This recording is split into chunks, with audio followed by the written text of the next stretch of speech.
good morning, all of you. Today we will start lesson number 3, Taro's Reward. So, before starting this chapter, let's read a short introduction about this lesson. This is a story about a thoughtful and loving son. He works hard to fulfill his parents' wishes and gets some unexpected help. ये एक story है एक ऐसे बेटे की जो अपने parents की बहुत केयर करता है और अपने पेरेंट्स से बहुत प्यार करता है। वो दिन भर मेहनत करता है ताकि अपने पेरेंट्स की हर एक विश को पूरी कर सके और किस तरह, और इस चैप्टर में हम ये पढ़ेंगे किस तरह उसे एक अनएक्सपेक्टेड हेल्प मिलती है जिसके बारे में उसने सोचा नहीं था। ऐसी अनएक्सपेक्टेड हेल्प उसे मिलती है। So let's start. A young woodcutter named Taro lived with his mother and father on a lonely hillside. एक यंग वुडकटर जिसका नाम तारो था वो अपने पेरेंट्स के साथ हिल साइड में रहता था। All day long he chopped wood in the forest. दिन भर वो क्या करता था? फॉरेस्ट में, जंगल में लकड़ियाँ काटता था। Though he worked very hard, he earned very little money. This made him sad, for he was a thoughtful son and wanted to give his old parents everything they needed. हालांकि वो बहुत मेहनत करता था लेकिन फिर भी बहुत कम पैसे कमा पाता था जिससे वो बहुत दुखी हो जाता था, क्योंकि आप जानते हैं जैसे मैंने पहले बताया कि वो एक ऐसा बेटा था जो अपने पेरेंट्स की हर विश को पूरी करना चाहता था और इतने कम पैसों में वो अपने पेरेंट्स की नीड्स को, तब ज़रूरतों को पूरी नहीं कर पा रहा था, इसीलिए वो बहुत सैड हो जाता था। One evening, when Taro and his parents were sitting in a corner of their hut, a strong wind began to blow. It whistled through the cracks of the hut and everyone felt very cold. एक शाम जब तारो अपने parents के साथ अपने हट के किसी कॉर्नर पे बैठा हुआ था, अचानक से ठंडी हवा बहने लग गई और जो उसके हट में जो क्रैक्स थी, जो दरारें थी, उसमें से जब वो हवा पास हो रही थी तो कैसी आवाज़ आ रही थी? विसल की आवाज़। विसल मतलब सीटी।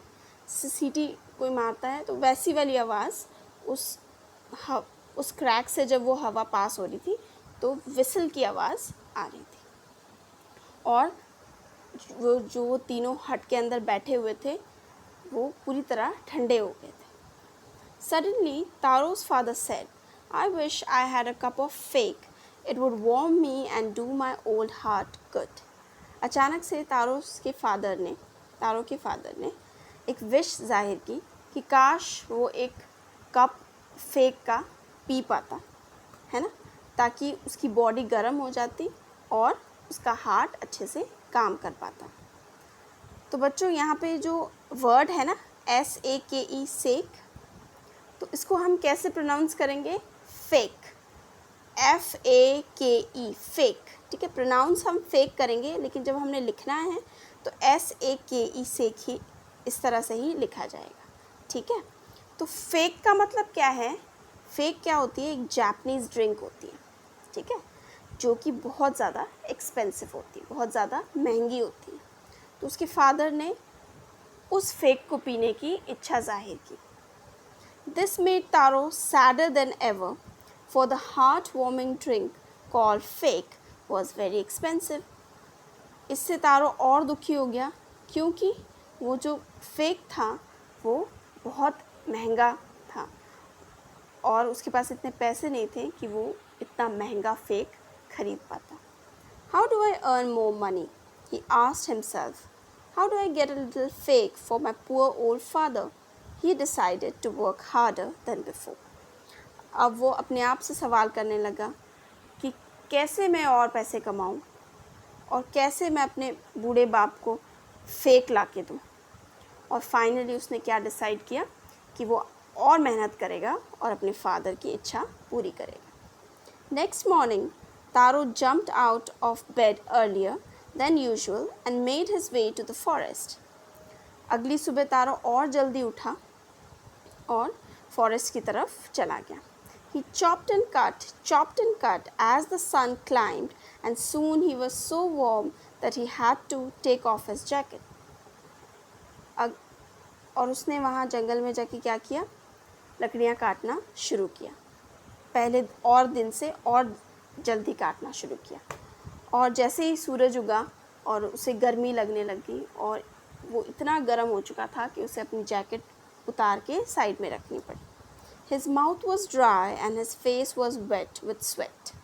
उसका मुंह सूखा पड़ा था गर्मी से और उसका फेस पसीने से भीगा हुआ था। My poor old father, he thought, if only he was as warm as I. अचानक से उसे अपने फादर की याद आई और उसने सोचा काश मेरे फादर की बॉडी भी मेरी बॉडी की तरह वार्म होती, गर्म होती। And with that he began to chop even faster, thinking of the extra money he must earn to buy the fake to warm the old man's bones. और उसने और जल्दी जल्दी लकड़ियाँ काटना शुरू किया, ये सोचते हुए कि कब उसके पास वो एक्स्ट्रा मनी आए और अपने फादर के लिए वो फेक खरीद के उसे पिला सके। Then suddenly Taro stopped chopping. What was that sound he heard? Could it possibly be rushing water? और काम करते करते तारो को एक आवाज़ आई और उसने सोचा कि ये कैसी आवाज़ है, क्या ये कोई पानी की आवाज़ है जो बह रही है। Taro could not remember ever seeing or hearing a rushing stream in that part of the forest. तारो को याद नहीं आ रहा था कि क्योंकि उसने पहले कभी ऐसी साउंड नहीं सुनी थी और ना ही उसने कभी देखा था कि आसपास कोई रिवर बह रहा हो। He was thirsty. The axe dropped out of his hands and he ran in the direction of the sound. Thirsty मतलब प्यासा, ठीक है, प्यासा था वो।